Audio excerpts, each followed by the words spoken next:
Huge payouts are on the table at City Hall again. Here's a live look inside City Council chambers right now, where aldermen are deciding whether the city will pay out $8.5 million to settle lawsuits brought by Chicagoans who say they're angry and grieving. Good morning, everybody. I'm Suzanne Lemonnier in for Aaron Kennedy. And I'm Marissa Bailey. These are just the latest in a string of settlements the city has made in this year, totaling in the tens of millions of dollars so far. CBS 2's Lauren Victory joins us live now outside of City Hall, where there are several major items on the council agenda today. Hi, Lauren.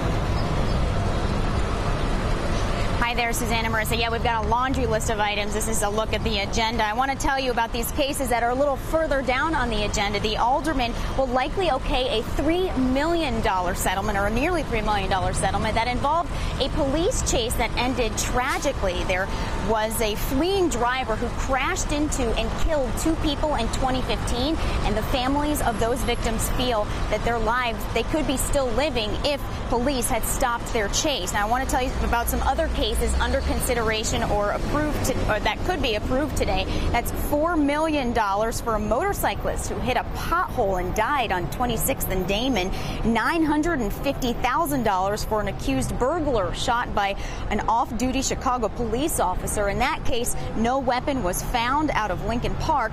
An additional $500,000 settlement in an award to a family of a man who died in a Jefferson Park lockup shortly after his arrest. Now, also on the table at council right now is a major name change to a street in the heart of the city. Every time they drive downtown Chicago, they will hear Ida B. Wells. Thank you. Those are relatives and fans of investigative journalist Ida B. Wells, and they are on the edge of their seats right now, waiting on the fate of what's currently known as Congress Parkway. They want aldermen to do something they haven't done in 50 years. That's make a permanent change to a Chicago street name. They're expected to pass an ordinance that would rename Congress Parkway to Ida B. Wells Drive, and that will run from Buckingham Fountain to the beginning of the Eisenhower. 5 to 7 businesses will have to change their addresses. The civil rights leader and suffragist called Chicago home for more than 35 years. Her great-granddaughter is overjoyed that this is the first street in Chicago named after an African-American woman.